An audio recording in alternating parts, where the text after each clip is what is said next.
ఇప్పుడు సాంస్కృతిక సారథిగా ఉన్న డాక్టర్ శ్రీకాంత్ వెన్నెల గారిని 2 నిమిషాలు ప్రసంగించాల్సిందిగా కోరుతా ఉన్నాం.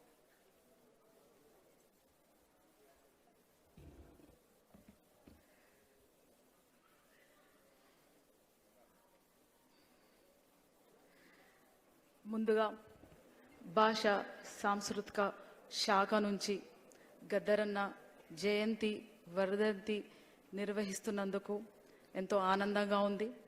అట్లాగే కవులని కళాకారుల్ని గౌరవించుకోవాలి, ప్రజా ఉద్యమకారులని గౌరవించుకోవాలి అనే ఉద్దేశంతో మన కాంగ్రెస్ పార్టీ ఆధ్వర్యంలో శ్రీ రేవంత్ అన్న గారి ఆధ్వర్యంలో కవులని కళాకారులని గుర్తిస్తూ గౌరవిస్తూ మొట్టమొదటిగా గద్దరన్న జయంతి వర్ధంతిని ప్రకటిస్తూ ముందుకొచ్చారు. దానికి ప్రత్యేకంగా వందనాలు తెలియజేస్తున్నాను. వేదిక మీద ఉన్న పెద్దలందరికీ పేరు పేరున వందనాలు. వేదిక ముందు ఉన్న అన్నలు, అక్కలు, చెల్లెలు, తమ్ముళ్ళు, ప్రెస్, తెలంగాణ సాంస్కృతిక సారథి కళాకారులకు అందరికీ కళాభివందనాలు, విప్లవాల వందనాలు. గద్దరన్న గురించి చెప్తుంటే గద్దర్ అనగానే గుండెల్లో ఒక దడబుట్టుకొస్తుంది. గద్దర్ అనగానే గుండె నిండిపోతుంది. గద్దర్ అనగానే కన్నీళ్లు చెదిరిపోతాయి. గద్దర్ అనగానే కత్తులు తీసి దోపిడి మీద యుద్ధం చేసే ధైర్యం వస్తుంది, ప్రాణత్యాగం చేసే తెగింపు వస్తుంది. అది గద్దరన్న. ఈ గద్దరన్న ఆయన రాసిన మాటల్లోనే అదే నేను చెప్పదలుచుకున్నాను. ఎప్పటి వారికైతే అణిచివేత ఉంటుందో, ఎప్పటి వారికైతే దోపిడి ఉంటుందో, ఎప్పటి వారికైతే సమానత్వం లేదో అప్పటి వారికి గద్దరన్న పాట ప్రజల గుండెలో మోగుతూనే ఉంటది. అప్పటి వారికి గద్దరన్న పాట కత్తుల వలె, ఆయుధం వలె దోపిడిదారుల మీద యుద్ధం చేస్తూనే ఉంటది. ఆ యుద్ధ రీతి మారింది. గద్దరన్న ఎప్పుడు చెప్తుండే వచ్చిన వాళ్ళకందరికీ, ప్రత్యేకంగా మా కూసిబెట్టి ఎప్పుడు క్లాసులు చెప్పలేదు, మాట్లాడుతూ ఉంటే వింటూ ఉన్నాం.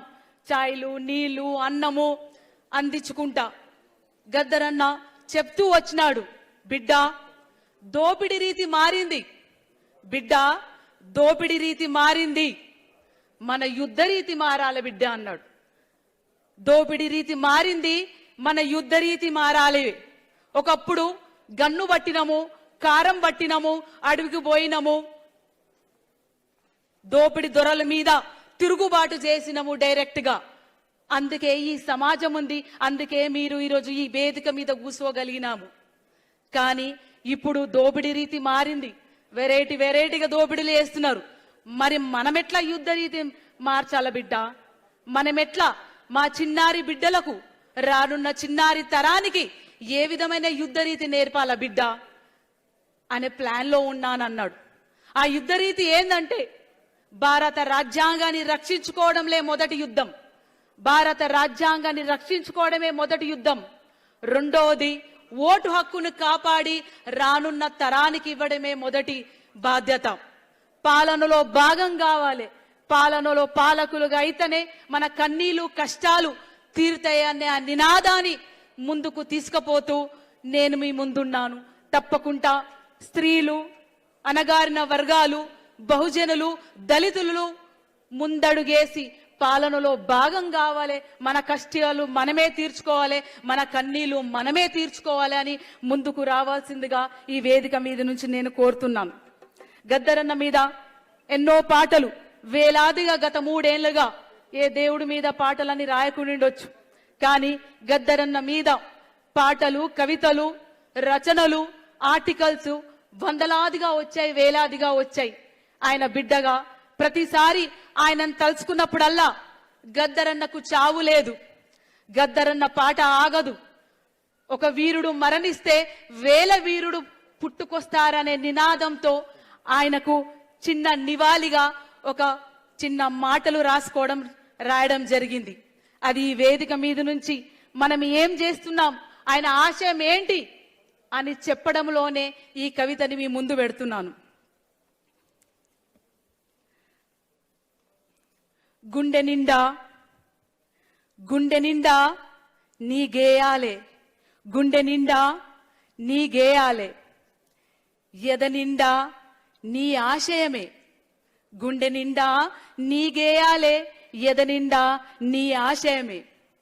నీ గజ్జల సవ్వడి మా గుండె సప్పుడైంది నాయనా, నీ గజ్జల సవ్వడి మా గుండె సప్పుడైంది. నీ గోసి గొంగడి మా ఎదకు హత్తుకుంది, నీ గోసి గొంగడి మా ఎదకు హత్తుకుంది. నీ డప్పుల దరువు మమ్మల్ని దండుగట్టుమంది, నీ దప్పుల దరువు మమ్మల్ని దండుగట్టుమంది. నీ జ్ఞాపకాల చిరునవ్వు, నీ జ్ఞాపకాల చిరునవ్వు నింగికి నిచ్చెనేయమంది. నిత్యం నీవు చూపిన దారిలోనే, నిత్యం నీవు చూపిన దారిలోనే మా ప్రతి అడుగు పయనిస్తుంది. భారత బిడ్డల రక్షణకై, భారత బిడ్డల రక్షణకై బందూకులు దించేసి భారత మాత రాజ్యాంగాన్ని భుజాల మీద మోసే, భారత మాత రాజ్యాంగాన్ని భుజాల మీద మోసే నీ సైనికులమవుతాం, నీ సైనికులమవుతాం, నీ విప్లవ ఉద్యమం అవుతాం.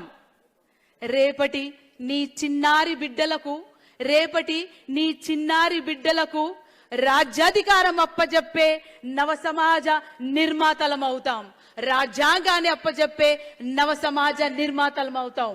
గద్దరన్న, మా నాయన గద్దరన్న, ప్రజాయుద్ధ గద్దరన్న, జోహార్ జోహార్. గద్దరన్నకు జోహార్ జోహార్. ప్రజా కళలు వర్ధిల్లాలి, ప్రజా కళలు వర్ధిల్లాలి. జై తెలంగాణ, జోహార్ తెలంగాణ అమరవీరులకు, జోహార్ తెలంగాణ అమరవీరులకు. థ్యాంక్ యూ డాక్టర్ శ్రీకాంత్ వెన్నెల గారు.